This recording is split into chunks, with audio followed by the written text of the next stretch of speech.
What is civil asset forfeiture? Well, it's where the cops steal your money and then never give it you back, or maybe they offer you half. It's incredibly outrageous. And if you don't know anything about it and have never heard of it, Jill Jacobson, my guest today, does a great job of explaining it and discussing why it may be coming to an end. There's been a favorable ruling for one person, and we'll talk about the future of civil asset forfeiture and hopefully its death right after these messages.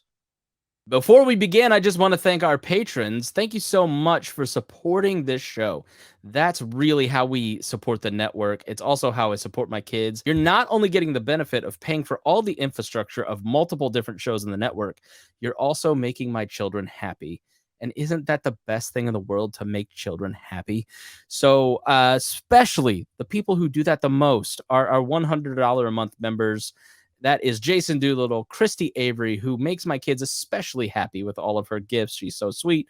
Reinhold, Matthew Durbin, and Vincent Pycole. And everybody that subscribes to the Patreon, it is value for value. So if you find value in what I do, then please give value back to the network, to the Chris Spangle Show, and to me for the time and effort that I put into educating you and helping you think differently. You will also get several different goodies. You'll get early release of episodes weeks in advance, sometimes months in advance. You will also get ad-free versions of the show. You will also get a back catalog going back to 2012. I think it actually goes back to 2008 to some of my very early radio shows. So there is I think like 1,500 different episodes in there. So it's a huge library of content. You can learn about past current events. You can learn about different philosophies, and you can just have some fun listening to it. We really thank you so much for supporting the Chris Spangle Show. It means a lot to us. It means a lot to my family, especially, and it means a lot to everyone here at the network. So if you would, please go to wearelibertarians.com. Find the link there. You can also go to patreon.com/wearelibertarians, or you can find it in the show notes and become a patron today. Jill Jacobson, thanks for joining me here on the show today. Hi, thanks for having me. So you have written a great article in Newsweek. I told you before we started talking, I think it is the clearest, most concise definition of civil asset forfeiture I've ever read, which has been a lot. In the before times, before Trump, libertarians, this was like their big main issue. I don't know if you are a libertarian and have been, but very good article called Theft by Another Name. It's time to fight back against civil forfeiture. It'll be in the show notes. Let's start. Let's just get to know you real quick. Tell us a little bit about yourself. You're a law student. How did you become interested in writing and civil asset forfeiture and the law in general? Definitely. So I am a third-year law student at BC Law and a contributor for Young Voices. My first brush with law enforcement and civil forfeiture in general was when I was in college working at the U.S. Attorney's Office in the organized crime unit. And I got sort of some practical exposure to civil forfeiture. And then when I went to law school and sort of learned about the legal underpinnings of civil liberties, it went from sort of cognitive dissonance to enrage. And I started learning more and more about it and was compelled to write about it when I heard of Starling's case. So do you have an idea of where your career path will head after law school, Supreme Court, anything like that? What are you thinking? So I'll be clerking down on the Southern District of Florida, and then I'm not sure what will follow. Wait, is that the Trump district? It is indeed. Oh, that'll be great. So do you know if you'll be there in time for some of the shenanigans? I'm not sure, but it's an interesting culture and historical moment. We will see if I'm down there for any of it. Well, we certainly hope so, I think. I don't know. I think that'd be really cool to see and be a part of. So tell me about Crystal Starling. Tell me her story. Let's start at the beginning.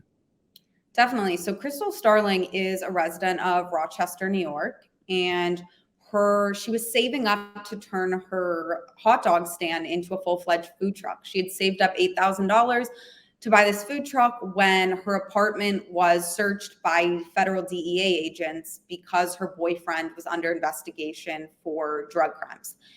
And when they searched her home, they seized all $8,000 of cash under civil forfeiture. And those are the facts that gave rise to her case. So Once Starling's money was seized, she went to the government and tried to initiate a proceeding to get it back. It's important to note that civil forfeiture are acts between the property itself and the government. It sort of creates strange case names like Red Toyota Camry versus United States, which means that victims of civil asset forfeiture don't have the right to an attorney like the criminally accused do under our Bill of Rights and due process. So she had to go it on her own unless she wanted to pay for an attorney. So can I ask, do you know the history of why they choose to sue the property? You that makes no sense to me because property isn't people. Certainly, it's very strange, but civil forfeiture has been around since the founding of our country. It actually is a remnant of maritime law, where they had a very hard time getting jurisdiction over pirates, but they needed to seize the ships that they had stolen.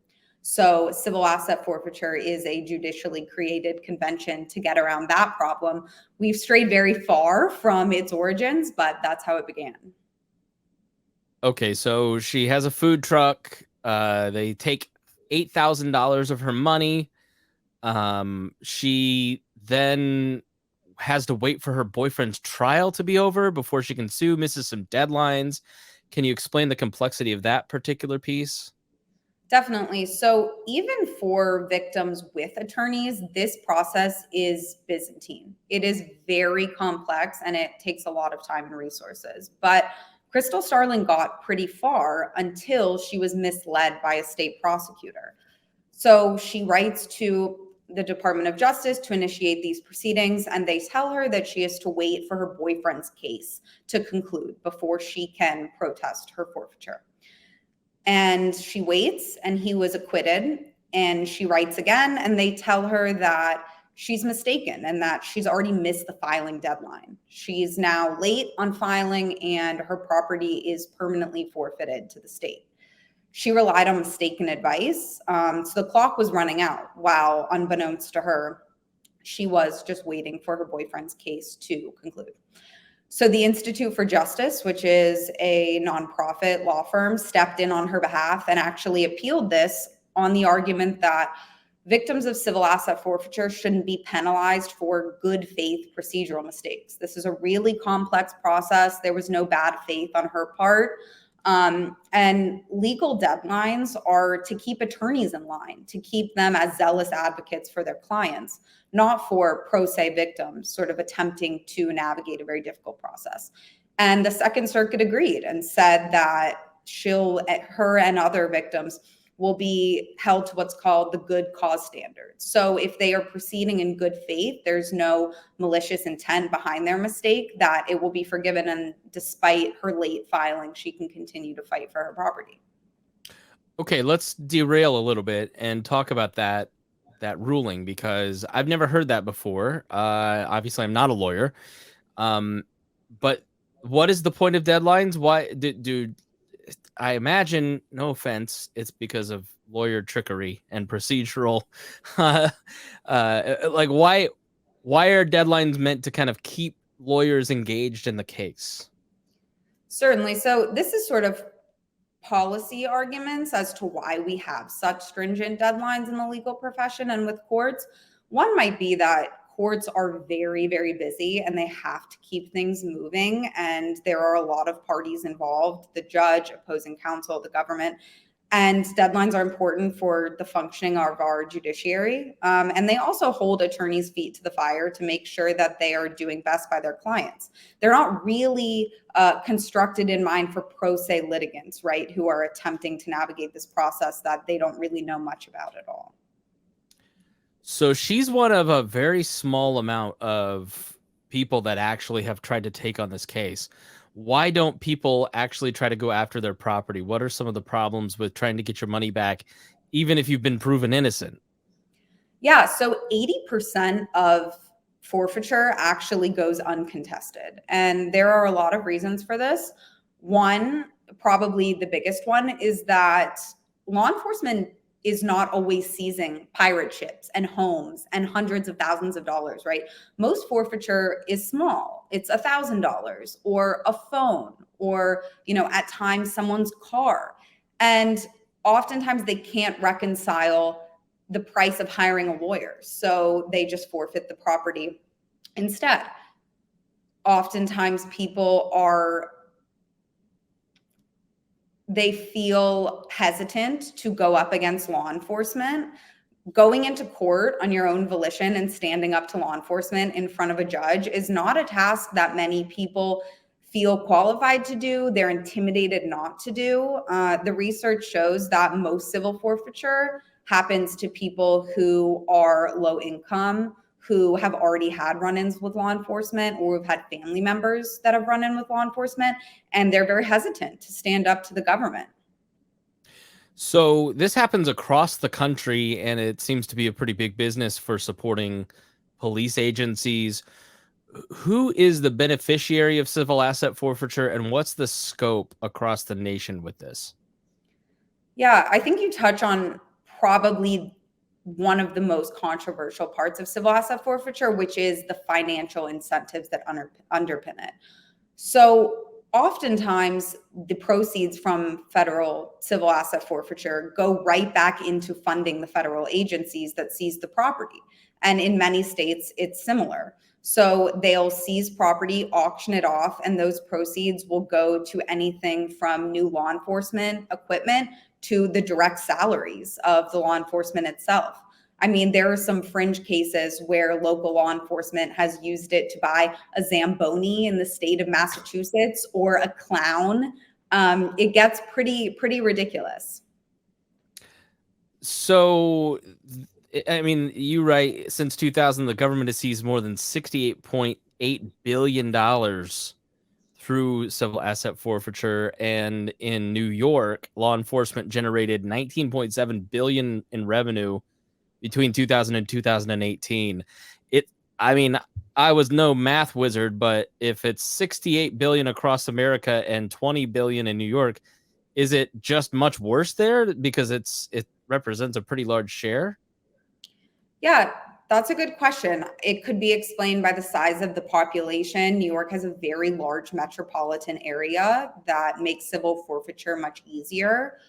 It could be that their policies are friendlier towards civil forfeiture. We're seeing a lot of state reform across the US. New York is a notable exception. So there are lots of reasons why, but they definitely make up a large percentage of national forfeiture. So if I get pulled over, can any law enforcement agency do it, or is it dependent on state laws? So there are two systems of civil forfeiture that sort of work in tandem. There's the federal forfeiture system, and then there are various state laws that state and local law enforcement can forfeit under. One of the interesting sort of quirks of the system is that there's a program called equitable sharing, where a lot of state governments as of late have passed legislation that prohibits law enforcement from pocketing the funds that they seize. So they prohibit the funds from going directly back into the budget.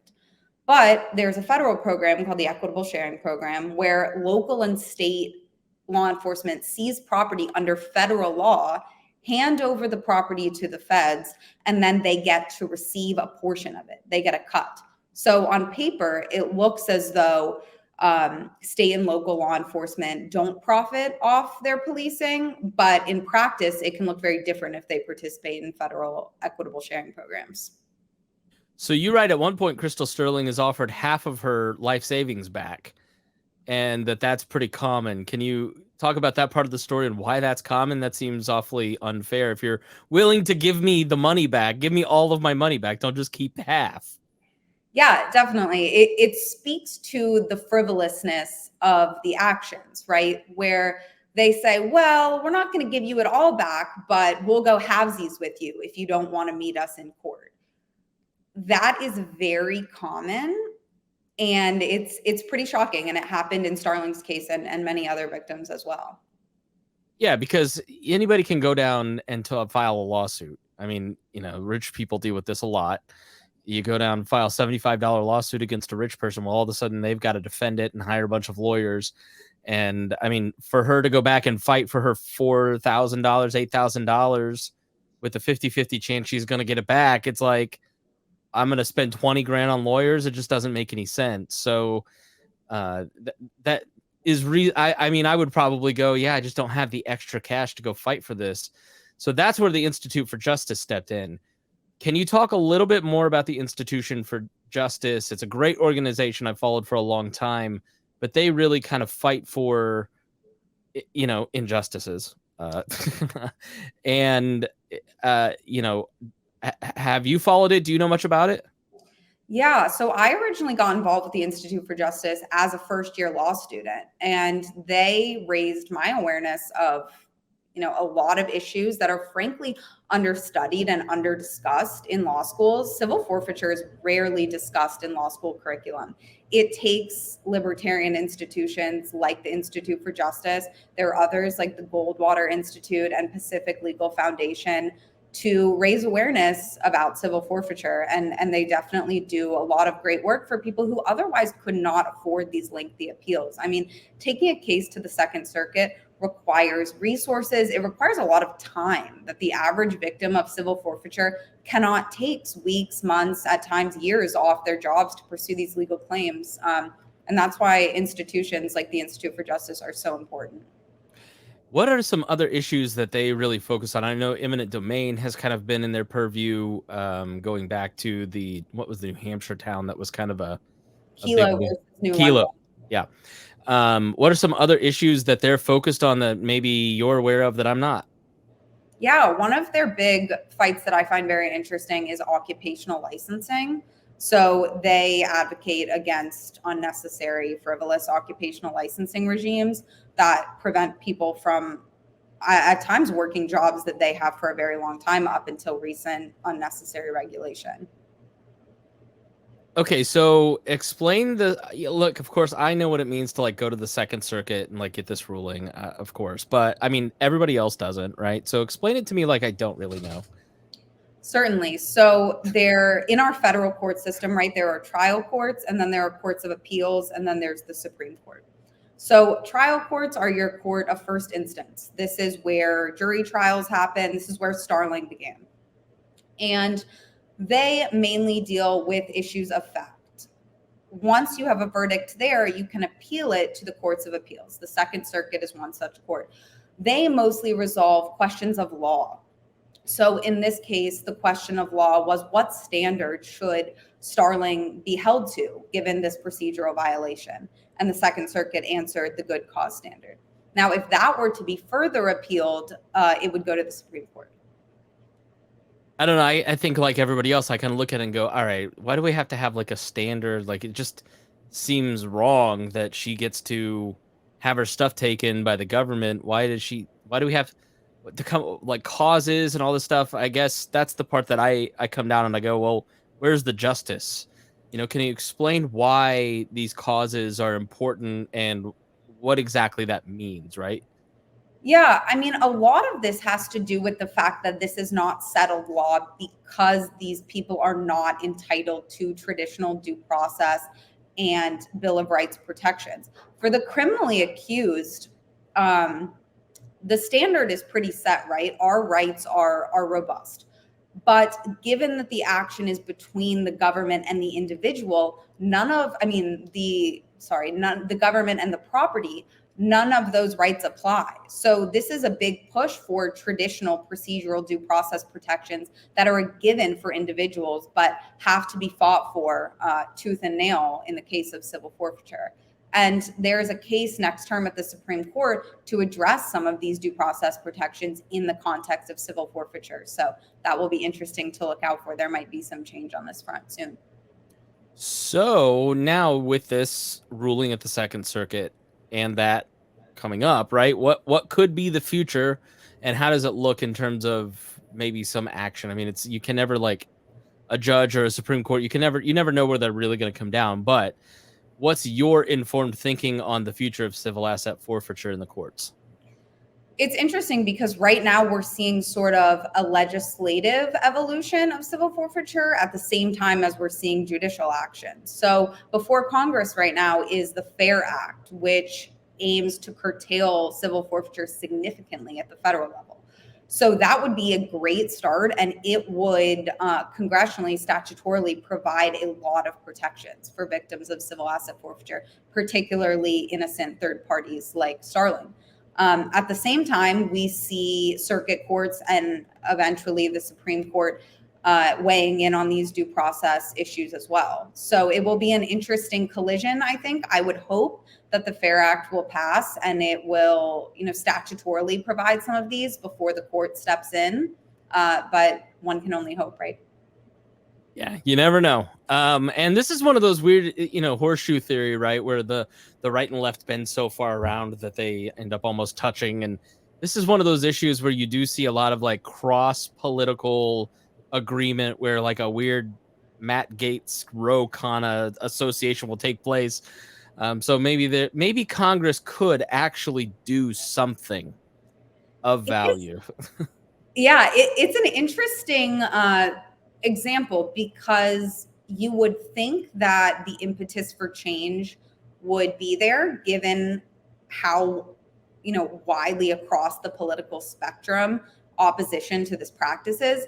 But at the same time, the people that directly are victims, the people this impacts day to day, have very little political power, and they have very little resources to engage with the democratic process in the way that others might. So, despite outward opposition from everyone from AOC to traditional conservatives and some libertarians, we really haven't seen much change, despite this practice being supposedly abhorrent to many politicians for a very long time now. All right, Jill Jacobson, shameless self-promotion time. Where can we follow your work to find out more? I'm Jill C. Jacobson on Twitter, and I post my articles routinely on there.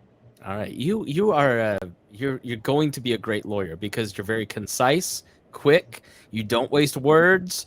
It's you get some of these pundits on that write for a living and they just talk and talk, but you get right to the facts. I like it. Thanks, I appreciate that. All right, thanks so much for joining us here on the Chris Spangle Show. Make sure you check out her article here in the show notes and follow her on Twitter. And as always, if you are like a creator, the best thing you can do is to share with your friends, spread the word of mouth for Jill's work, my work, and anyone else that you appreciate. Thank you so much for joining me here on the Chris Spangle Show.